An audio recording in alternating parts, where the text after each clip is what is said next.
Hello बच्चों, कैसे हैं आप सभी? तैयारी बढ़िया चल रही होगी।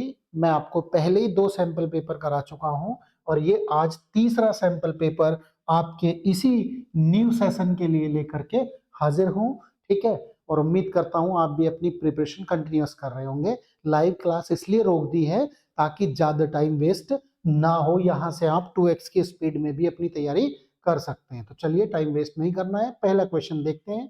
फर्स्ट क्वेश्चन में आपसे कहा गया है कि CS2 और ये जो है आपका एसीटोन है।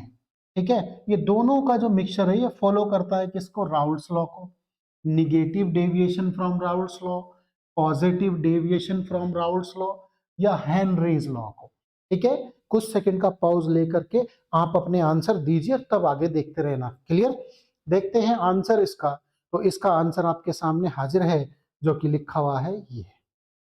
ठीक है, ये है आपका क्या? Positive deviation. पॉजिटिव डेविएशन कब आता है? जब आपका इंटरेक्शन क्या होता है दोनों सॉल्यूशन के बीच में, क्या हो जाता है? डिक्रीज हो जाता है। ठीक है, तो ये सॉल्यूशन आपका कैसा दिखाएगा? पॉजिटिव डेविएशन दिखाएगा। किससे? फ्रॉम राउल्स लॉ से। क्लियर? कैसा डेविएशन दिखाएगा? पॉजिटिव डेविएशन दिखाएगा। ठीक है, एक्सप्लेनेशन सुन लीजिए। A solution shows positive deviation from Raoult's law any composition its vapour pressure is higher. क्योंकि इंटरेक्शन वीक हो जाएगी तो वेपर प्रेशर हाई हो जाता है, और जिनका वेपर प्रेशर हायर होता है वो सभी पॉजिटिव डेविएशन दिखाते हैं राउल्स लॉ से। ठीक है, नेक्स्ट क्वेश्चन नंबर 2 देखिए। इसमें कहा गया है आपसे कि which of the following is not the reducing sugar from the following. कि इनमें से कौन सी एक रिड्यूसिंग शुगर नहीं है? ठीक है, रिड्यूसिंग शुगर नहीं है, यानी कि जो टॉलेंस रिएजेंट और फिलिंग सॉल्यूशन को रिड्यूस नहीं करेगी। एक्सप्लेनेशन बहुत प्यारा और बहुत मजेदार है एकदम। आप देख सकते हैं, देखो, सुक्रोज। और बच्चों याद रख लेना, ठीक है, जितने भी मोनोसेक्राइड, जितने भी डाइसेक्राइड है, इस सिर्फ सुक्रोज को छोड़ के बाकी सारे रिड्यूसिंग। ठीक है, मोनोसेक्राइड और डाइसेक्राइड किसको छोड़ के? सुक्रोज को छोड़ के बाकी सारे रिड्यूसिंग होते हैं। तो बड़े आराम से आप याद रख लेंगे। और ये आपका क्या है? ये आपका PYQ क्वेश्चंस भी है। कैसा क्वेश्चन है? PYQ। मैंने PYQ क्वेश्चंस भी आपके इसी सैंपल पेपर में लेकर के बनाए हैं ताकि आप लोग इसको कवर कर सके अच्छे से। नेक्स्ट क्वेश्चन देखते हैं, नंबर 3। जी हाँ, नंबर 3 जो है ये बिल्कुल देखा होगा आपने, आपके एनसीईआरटी में बना हुआ एक ग्राफ है। इसने कहा है कि with the help of this graph given below the answer of the questions. कहा है कि व्हाई देयर आर, ठीक है, gradual decrease in the ionic radii from the ions Cu dot. ठीक है, कहा है कि क्यों डिक्रीज होती है।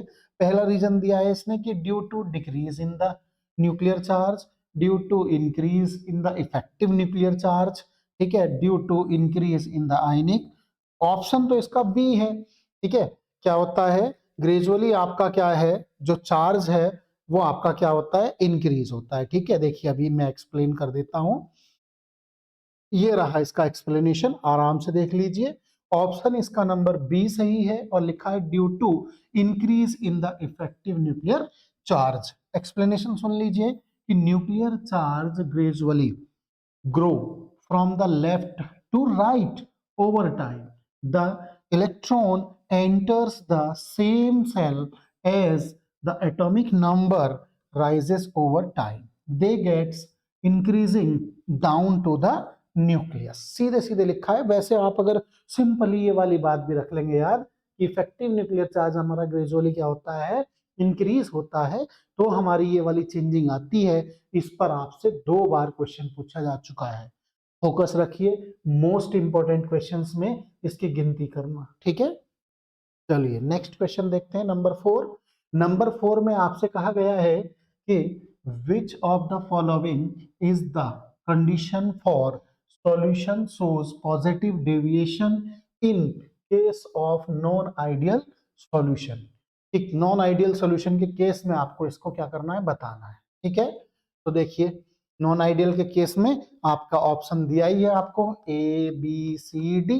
देखते हैं आंसर आपका क्या है, आप अपने मन में गैस करके रखिएगा। ठीक है, इसमें आपका क्या है? ओनली जो है बी है, यानी कि यहाँ पर जो लिखा है ओनली बी कंडीशंस आपकी ऊपर को दिखाता है। क्या है जो है आपकी सेकंड कंडीशन, ये रही पी ए, यानी जो सोल्यूशन का वेपर प्रेशर है is greater than the partial vapour pressure of component and it's mole fraction. क्यों? क्योंकि वेपर प्रेशर क्या हो जाता है, हाई हो जाता है, इंक्रीज हो जाता है, सॉल्यूशन का इंट्रैक्शन क्या होती है, डिक्रीज होती है। उसी की बात पर देखो कितने अच्छे अच्छे क्वेश्चन है राउल्स लॉ पर ही। फिफ्थ नंबर में देखिए, इसने कहा है कि इसका कॉमन नेम बता दीजिए सर, जो इतना बड़ा सा लिखा है ये, कि इसका कॉमन नेम आप बताइए क्या होगा। एक सेकंड को पॉज करके आप इसका सोचिए और फिर देखिए आंसर। आंसर इसका आपके सामने प्रेजेंट है। आंसर आपका क्या है, आंसर ये रहा।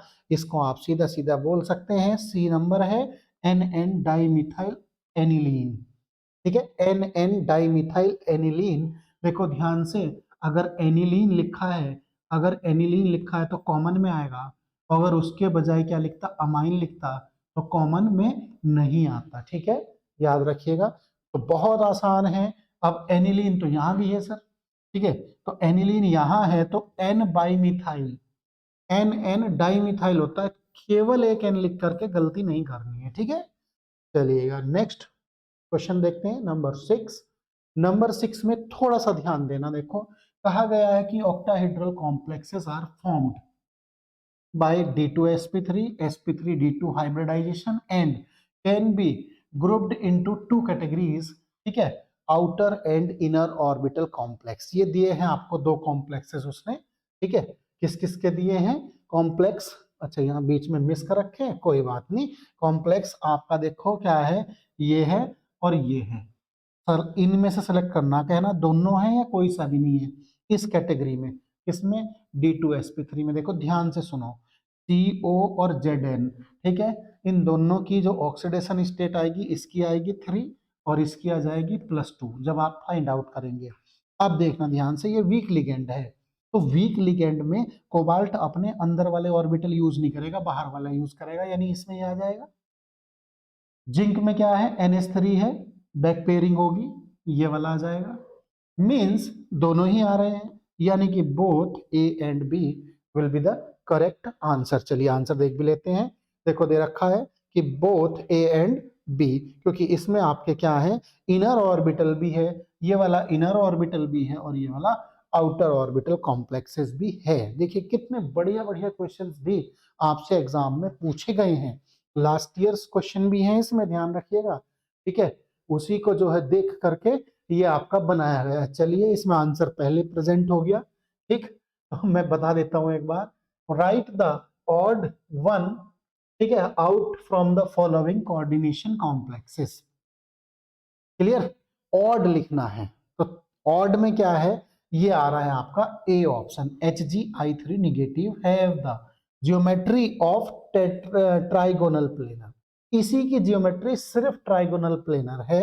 जो बचे हैं ये तीनों, है ना, इन तीनों की जो ज्योमेट्री है वो कैसी है, टेट्राहीड्रल है।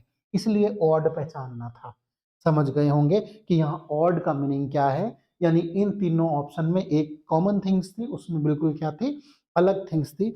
यहाँ मीनिंग था इसका इस बात से। ठीक है, इस रिएक्शन में देखिएगा कहा है RnO2 6H, यानी रिडक्शन कराया है और यहाँ अमाइन बना, वाटर भी है। राइट द मिसिंग रिएजेंट, कह रखा है क्या, कुछ मिसिंग हो रखा भाई साहब, उस missing reagent used in the above reaction कौन सा होगा। यानी कि ये जो 6H बना है ये किससे मिलेगा, HNO3H H2O2। ये तो यार क्लियरली रॉन्ग है तीनों ऑप्शन। कौन सा होगा, SnHCl होगा। यही हमारा बेस्ट, इसमें क्या होता है, रिड्यूसिंग एजेंट होता है, जो किसके लिए वर्क करता है आपका, ठीक, SnHCl बी ऑप्शन सही है। दिया भी है कि this reaction of the reduction nitro compound which done by the presence of reducing agent SnHCl is, और रिड्यूसिंग एजेंट वो तो लिख दिया, अदर ऑप्शन ऑक्सीडाइजिंग एजेंट है। सारे के सारे अदर ऑप्शन क्या है, ऑक्सीडाइजिंग एजेंट भी है, ध्यान रखिएगा। क्लियर, तो रिड्यूसिंग एजेंट हमको यहाँ पर पहचानना था। नेक्स्ट क्वेश्चन देखते हैं 9 नंबर पर। इसमें कहा गया है कि order of dehydration of alcohol follows, कौन सा फॉलो करेगा। ठीक है, डिहाइड्रेशन कौन सा, क्या देखिए ध्यान से, डिहाइड्रेशन ऑफ एल्कोहल, इनमें से कौन सा ऑर्डर फॉलो करेगा। ठीक है, तो देखिएगा ध्यान से, बताते हैं आपको कि कौन सा ऑर्डर जो है ये क्या करेगा, आपका फॉलो करेगा। कौन सा करेगा भैया, 3 अल्कोहल, फिर 2 अल्कोहल, 1 अल्कोहल, आपने पढ़ा ही है। जब ये 3 अल्कोहल होगा, देखो ध्यान से एक्सप्लेनेशन अगर देखेंगे कि in case of the formation of alkene, ठीक है, द जो ease of dehydration of alcohol depends upon the solubility sorry stability, ठीक है, स्टेबिलिटी ऑफ कार्बोकेटायन। और 3 डिग्री का जो अल्कोहल होता है उसकी स्टेबिलिटी 3 डिग्री वाले कार्बोकेटाइन की सबसे ज्यादा होती है। बस यहीं से आपका आंसर निकल के आएगा, क्या, बी नंबर का। क्लियर। बहुत छोटे छोटे क्वेश्चन है, बहुत जल्दी भी आप इसको कर सकते हैं, ज्यादा देर भी नहीं लगती है, ठीक है, और बढ़िया नंबर दिलवाएंगे। ग्लूकोज इज एन, क्या होता है ग्लूकोज में, एल्डोहेक्सोज, याद है ना, 6 कार्बन के साथ एक एल्डिहाइडिक ग्रुप को क्या बोला जाता है, एल्डोहेक्सोज, ठीक है। ये तो चलिए नेक्स्ट क्वेश्चन नंबर 11 पर पहुंचते हैं। क्वेश्चन नंबर 11, जी हाँ 11 ही था। अच्छा, फिर से आंसर साथ साथ प्रकट हो गए, कोई बात नहीं, एक दो में गड़बड़ करता ही है। The term used for a solution that has higher osmotic pressure, भैया हायर ऑस्मोटिक होगा तो हाइपरटोनिक, एक लोअर होगा तो हाइपोटोनिक, सेम होगा तो आइसोटोनिक, बस हो गया hypertonic. B option is the correct. देखो यार कितना बढ़िया आ रहा है। इसमें कुछ क्वेश्चंस आप नोटिस कर रहे होंगे सॉल्यूशन से ज्यादा रखे गए हैं एमसीक्यूज में, ठीक है।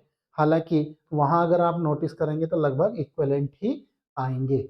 इसमें कहा गया the plant cell will shrink when placed in water और हाइपोटोनिक, ठीक है, और हाइपरटोनिक किस में रखी जानी चाहिए, हाइपरटोनिक सोल्यूशन में रखी जानी चाहिए, तब आपका ये वाला काम होगा, है ना। ये भी किससे है, सॉल्यूशन से ही है आपका। इतने सारे एक साथ आएंगे नहीं क्योंकि पीवाईक्यूज लिए गए हैं, तो इसलिए उनको थोड़ा क्या कर दिया गया है, नंबर में ज्यादा कर दिया गया है, ताकि क्वेश्चन पेपर की भी प्रैक्टिस होती रहे। अदरवाइज आप सोचोगे यार तो बहुत सारा मसाला मिल गया हमको एक से ही। चलिए बात होती रहेंगी बाद में, क्योंकि टाइम नहीं है इस समय आपके पास भी। Which of the correct structure, ये दी गई है, इसमें से पहचानना है आपको। मैं साइड में हो जाता हूँ, सेकंड्स में पहचान लीजिएगा रोक करके, और आंसर आपके सामने ये रहा। आप अगर इसका नेम राइट करेंगे, देखो ध्यान से, है ना, तो यहां से नंबरिंग होगी 1 2 3 4 5। क्लियर। तो ये देखो 1 पर ब्रोमो, 2 पर क्लोरो, 4 पर मिथाइल, और क्या, अब ये क्या लिखा है, पेंटेन होना चाहिए, स्पेलिंग में थोड़ी गलती हो गई, टी बनेगा, है ना। क्लियर। कौन सा ऑप्शन था, बी। बी में देख लो, यहाँ पेंटेन लिखा है, ठीक है, एक्सप्लेनेशन में टी खा गई, कोई दिक्कत नहीं है, इतना चल जाएगा। तो ये तो आईयूपीएससी नोमेनक्लेचर है जो आपको एक नंबर में मिलना ही मिलना है, कोई दिक्कत नहीं है। हालांकि मैंने इसमें 2 क्वेश्चन रखे, दोनों पीवाईक्यूज की सीरीज के ही है। हमने आपकी जो है पीवाईक्यू सीरीज जो है पूरी उसी की तरह बना दी, पहले की तरह, ठीक है। गिव द आईयूपीएसी नेम, देखो इसमें ज्यादा कुछ लॉजिक नहीं है। यहाँ पर बी आर लगा है और यहाँ पर इस वाले कार्बन पर सी एल लगा है, तो नंबरिंग उधर से होगी जिधर से आपका अल्फाबेटिक ऑर्डर पहले आएगा, बस इसीलिए ये 2 ब्रोमो पहले, 3 क्लोरो और ब्यूटेन। अगर कोई बच्चा इसको क्या कर दे, 2 क्लोरो और 3 ब्रोमो कर दे, तो यहाँ पर उसका नाम गलत हो जाएगा, और ये 100% होगा। देखो यार अब इस वाले में अगर ये लगा दिया तो आपका आंसर रॉन्ग, और ये लगा दिया तो आपका आंसर राइट।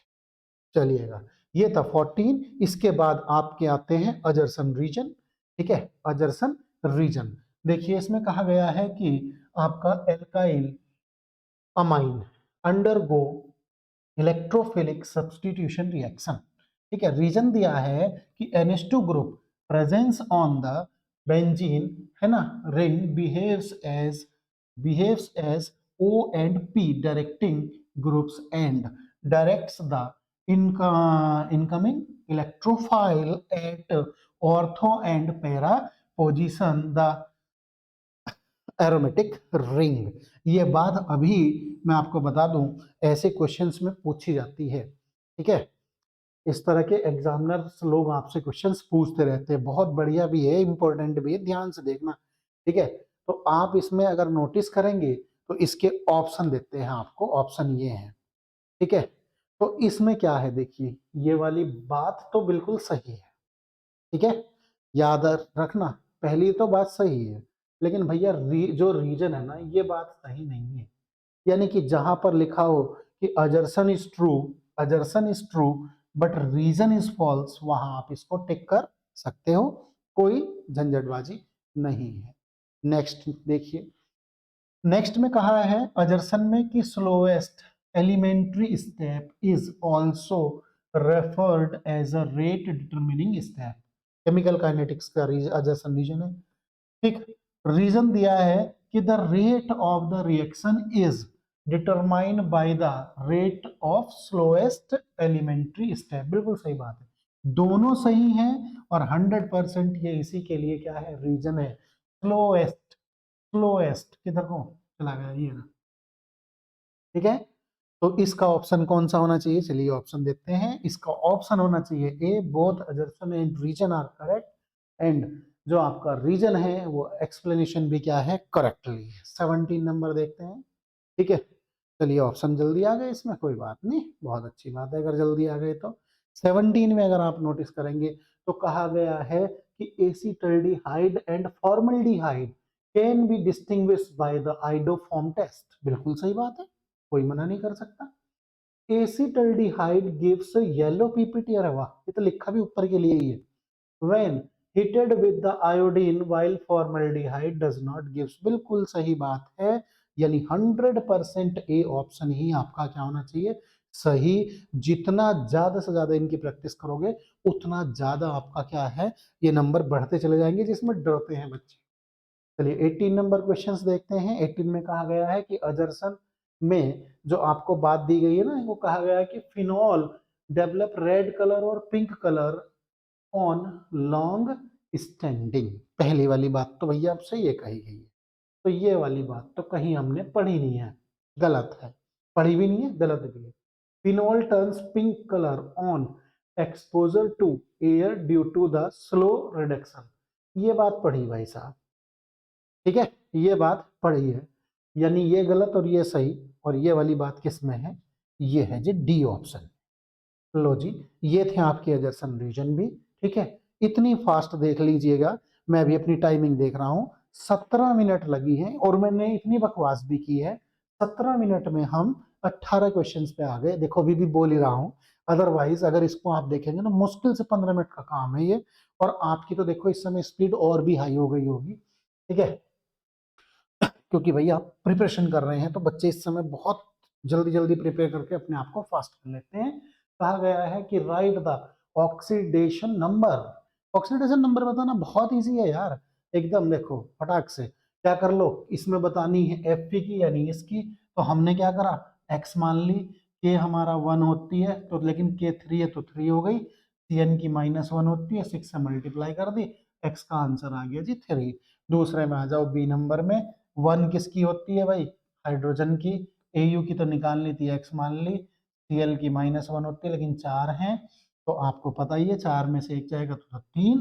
लो जी भाई साहब, ये आपका क्या हो गया, ये हो गया, ठीक है। ये वाला करने की इसमें जरूरत नहीं है, ये वाला नहीं है इसमें, ठीक। ए बी जो है रिपीटेड है।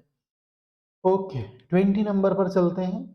20 में कहा गया है कि elaborate the composition and role of these the following reagents in reactants, failing solution and tolerance reagent। बहुत फेमस है तुम्हारे लिए, ठीक है। देखो ध्यान से, क्या है, फेलिंग सोल्यूशन जो होता है ऑन इंटेंसली जो है ब्लू एल्कलाइन सोल्यूशन है, ठीक, is used to detect the presence of aldehyde groups or containing any aldehyde functional groups, ठीक है, ये आपने पढ़ाई है। दूसरा आ जाइए, it is ammoniacal, silver ammoniacal nitrate जो सोल्यूशन होता है, इसको आप क्या बोलते हैं, टॉलेंस रिएजेंट बोलते हैं। और इसका भी यूज आप किस में करते हैं, इसका यूज भी जो है आप किस में, डिटेक्शन टेस्ट में ही करते हैं। देखो कितना बढ़िया सा ये क्वेश्चंस जो है आपको यहाँ से बना के दिया है, ठीक है। बहुत अच्छी प्रैक्टिस कर लेना, ज्यादा ज्यादा भारी क्वेश्चंस नहीं आते, डरो मत। हल्के हल्के क्वेश्चंस को भी अगर याद कर लोगे तो भी बहुत आसानी से आपका काम हो जाएगा। सब एनसीईआरटी के इर्द गिर्द रहता है, ज्यादा दूर नहीं जाता है। Right the equation of the form of the formation of following compounds, so nucleophilic substituent reaction, nucleophilic, ठीक है। चलिए पहला आंसर देखते हैं, क्लियर, ए का। देखो ये लिखा है कि कैसे बना, आपने यहाँ पर ब्रोमो लिया, सीबीआर, यानी कि जो सीबीआर बॉन्ड है ये ब्रेक होगा आपका बीआर के डायरेक्शन में, को बीआर हाईली इलेक्ट्रोनेगेटिव है, इस पर आ जाएगा पॉजिटिव चार्ज। तो अब अटैकिंग रिएजेंट का जो पॉजिटिव वाला है वो तो बीआर के साथ जाएगा, जो निगेटिव वाला वो इस कार्बोकेटाइन के साथ जाएगा, और भाई साहब ये बन जाएगा। और पूछा भी जाता है कि केसीएन जो है, सुन लो ध्यान से, केसीएन जो है नाइट्राइल क्यों देता है, और इसके प्लेस पर अगर एजीसीएन होता है तो वो आइसोनाइट्राइल क्यों देता है, क्योंकि ये आयनिक है और ये क्या है, कोवेलेंट है। ये भी याद रखना, बहुत पूछा जाता है। समझ गए। बी नंबर में देखिए, बी का प्रिपरेशन और दे रखा है। बी वाले में जो प्रिपरेशन दे रखा है वो आपका ये है NO2 का। तो आप जानते ही हैं, यहाँ Cl, यहाँ पर AgNO2। अब ध्यान से देखिए, आपका N लिंक होगा इससे, N पर निगेटिव चार्ज है, Ag पर पॉजिटिव चार्ज है, वो Cl से लिंक होता है। ठीक है, तो इस तरह ये आप अपने 21 क्वेश्चंस जो है कर चुके। ठीक है, अभी शायद एक क्वेश्चन और बचा है 22। हाँ, इसको और कर देते हैं यार, बस। ये आपका क्या है कि compute the graphical behaviour of the first order reaction by the, ये तो बहुत आसान है।